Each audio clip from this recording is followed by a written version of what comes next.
How's it going, everybody? Chris Cards back through the mail Monday. 5 returns today for your viewing pleasure. We've got our first return from Providence, Rhode Island, and we've got Dave Stenhouse.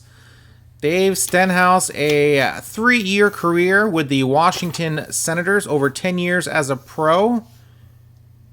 His best year was 1962 when he was an All-Star. 11-12 that year with a 3.65 ERA. Went on to manage Brown University between the years of 81 and 90. Brown University, the redheaded stepchild of the Ivy League schools. And man, you send one of these signed dual cards to either Dave or Mike Stenhouse and usually get it back signed, but it looks like Dave forgot to sign it, so that's a bummer. He got his son Mike, who was an outfielder in the big leagues during the 80s, as you can see there. But he did not sign it himself, so he must have just missed it. That's sort of a bummer. I need to get, so do I send back a new card without a signature on it, or do I send that card back? That is the question to ponder. Well, I'll figure it out. No need to worry, guys. Here's his information. Those are the cards I sent him. And great return from Mr. Dave Stenhouse. Vintage. Good to get vintage back. Let's move on to return number 2. The stamp on this return is San Francisco Cali. Tear into this and see who our second return of the day is. Looks like we've got a signed index card from Kevin Bass. Kevin Bass broke out the red Sharpie, signed 87 Donruss, 92 Fleer, 92 Upper Deck, and 88 Donruss. Very nicely there. Kevin Bass, 14-year career, 10 of those with the Astros. Was an All-Star in 1986, his best year, made the last out of Game 6 of the NLCS against the Mets that year in the 16th inning, sealing the National League for the Mets. And, of course, the Mets moving on to beat the Red Sox in 7 for the World Championship, which we're still celebrating today as Mets fans because they haven't won one since. And it's getting a little long in the tooth, my friends. Tired of hearing about 86. Let's win a new one. Anyway, this is the information on Kevin Bass. I had this for a while, just opened it. I got it back fairly quickly. It was free when I sent off to him. Now he goes through CCG Marketing, who's just sucking up a bunch of players, apparently. And you got to go through them. It's $12 a card, but the responses have been sporadic. I don't know what to say about Kevin Bass. If you are looking to send off to him, your mileage may vary.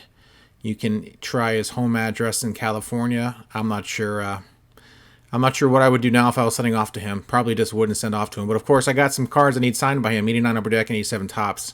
So gonna have to figure something out. He might have dried up, but I got him back at least with red Sharpie. 4 from him. Let's move on to number 3. Boston, Massachusetts. Our third return. See who we have in here. Rip this open. Didn't look like I got it all open, but I did. Index card, best wishes, Paul Mitchell. Paul Mitchell, 6-year pro. Well, not a pro. 6 years in the bigs. Mostly with the Mariners and A's. First round draft pick of the Orioles in 1971. In fact, 7th overall in 1971. Quickly shipped off to the A's for Reggie Jackson. Yes, Reggie Jackson went from the A's to the Orioles in 1976-ish. I think there was a few other players involved in that trade, but for this video's purposes, let's just say Paul Mitchell traded for Reggie Jackson. That's quite impressive. 6 cards he signed, plus the index card. Super sweet return. Perfect fielding percentage. Tied with 4 others with at least 500 innings. That's right. 621 innings, 114 chances, 0 errors. That's a 1,000 fielding percentage. You can hang your hat on that. He's got a Brewer hat there, the sweet Mariner hat with the trident. And then next to it, the Brewers cap. That's sort of a nasty Brewers cap with the mustard brown yellow. Looks like a really bad dad hat. But there you go, guys. Paul Mitchell, awesome return from this young man. Let's move on to return number 4. All right, Miami, Florida. On this return, we have, looks like an index card is signed, it looks like. It is. It's signed by Gil Garrido with a Like his signature. Sent him a few cards, including a signature card. See how that looks pretty good. Yeah, he's got this weird dash in his signature. But it looks cool. Didn't fill out the back, but that's okay. No one ever fills out the back. And sometimes when they fill out the back, they forget to sign the front. So it's a catch-22. Gilbert Garcia played 6 years in the bigs. Another guy that played 6 years in the bigs. Mostly with the brace. 5 years with the brace.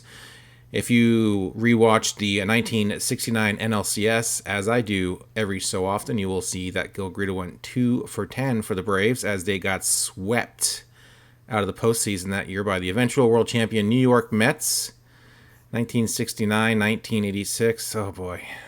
Here we go, guys. Here's his information. Utility infielder, light hitting dude. Got 1 home run in his big league career. Always like to see that on a baseball reference. Like to see these guys at least hit one to get that feeling. Probably one of the coolest feelings in sports. And he hit it off another pretty cool signer, Denny LeMaster, a.k.a. Denver LeMaster. He's got some good vintage cards. I think I had him on a TTM just recently, maybe a few TTMs ago. So anyway, let's move on to our final return of the day. All right, let's finish with a bang. Our final return from North Texas, Texas. Let's see who is behind door number 1. We've got an index card right here. We've got 2 index cards. We got some vintage once again. We've got Krohn. Krohn drafted by the Boston Braves as a 17-year-old in 1949. Made his debut for the Milwaukee Braves, as you can see there on the cards. Had a cup of coffee with the San Francisco Giants at the end of the year before they traded him to the Toronto Maple Leafs for Portland, Oregon native Don Johnson. That's right, the Toronto Maple Leafs, they had an international league in Toronto in 1896 to 1967. After that, they tore down the park, and that was all for the Toronto Maple Leafs. Now, the NHL team was born in 1927, so that must have been a very confusing sports town with 2 teams, 2 different sports, and they're both named the Toronto Maple Leafs. They didn't have baseball again until 1977 when the Blue Jays came into existence.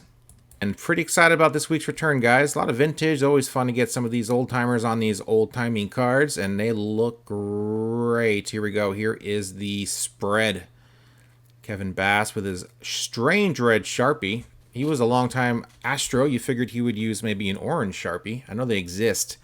I like going to the store and looking at the different colored Sharpies, but there's always like those colorful packs. There's always like 3 or 4 Sharpies in there that are like so light you really can't use them. Like you can't use them to like addressed envelopes and stuff like that, which is what I like to do with them. So kind of a bummer. You got to get a 10-pack of the colored Sharpies, and there's like 4 you really can't even use because they're so light you can't see anything. But first world problems. Last weekend, of course, the National, which I did not get to. I probably could have made it happen, but the adult in me knew I probably shouldn't have gone, so I didn't go, which was for the best, I suppose. Saw Phil's Pools was there. Phil Hughes had his own booth for his own YouTube channel. Don't know. I wonder if he was signing any cards there. I don't know. I've bought enough cards from Phil to on through his auctions on Instagram. Him being in Cali, they're always like midnight on a Saturday, so it's perfect for me since I'm on the West Coast as well. And every time I send him money for his cards, I always ask for an autograph, and still waiting on that. So he's a tough one. Guess I could just go pick one up on eBay for $1. Thanks, Phil. Saw Phil open up some 2018 Topps update with Ethan from Ethan's Elvis Covers and More. That's probably the cheapest product Phil has opened up in months. Didn't get anything good. I think they got a couple Gleyber Torreses there, which is he even playing for the Yankees anymore? Joe Yankee can tell me, because I'm not sure, because they are so stacked. But yeah, Cubs had a nice little fire sale. And then Trevor Story, still with the Colorado Rockies. That's weird. I mean, they should have just gotten anything for him. A bag of balls at this point.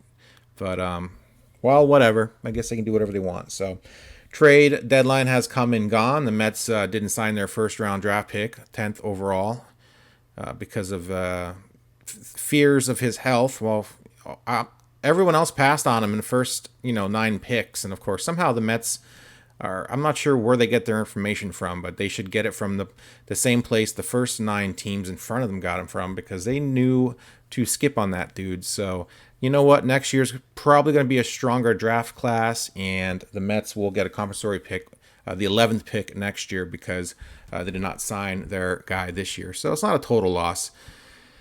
We'll see where that goes next year. Who knows? I don't know. Frustrating. The Reds are a pain in the ass, I'll tell you what. Gosh, some guy went like 5 for 5 against the Mets today. So, and you know what? You know, the Mets have owned the Reds for quite a while now, but man, the Reds are a pretty good team, and they're 6 games over 500, I think. And if they were in the Mets division, they'd probably be tied with the Mets. So thank God the Mets division sucks. Phillies and Braves can't. I mean, they're just around. They're a 500 ball club, and hopefully the Mets can get healthy and get some guys back in on the mound for them, and they can make a little run. And with their pitching staff, they can win it all this year. But they'd be tough in a 7-game series, a 5-game series with that staff. So I mean, that's really the hope. They can just get that chance. So what am I talking about? Just rambling like an idiot. Hope you guys liked Through the Mail Monday, number 133. Hit that subscribe button if you haven't done so already. I would super appreciate it. We do this every single week. We've done it for 133 straight weeks to be precise. And yeah, it's a good time. You learn some stuff about some pretty obscure players you never heard of, and maybe some of you guys that are fans of the old-timey players have heard of them. Maybe not. Kevin Bass, if you're from my era, of course you know who Kevin Bass is. I think you had a cup of coffee with the Mets as well. And yeah, thanks for watching. I guess I'll talk to you guys again probably next week, maybe. Or maybe sometime this week I'll actually put the rookie card explosion box video on the YouTube channel, which all I gotta do is upload and make a little thumbnail for, and takes about 5 minutes, and I haven't done it in 3 weeks, so don't hold your breath. We'll see what happens there. Love you all. Thanks for watching. Keep sending out the through the mail requests, and keep a lot of you guys have been checking out your channels. A lot of you guys doing this, and a lot of fun seeing who you get, seeing some guys I've gotten, seeing some guys I haven't gotten. So it's always good to see what you guys are doing out there. And yeah, all right, that's it. Have a great week, guys. Thanks for watching. See ya.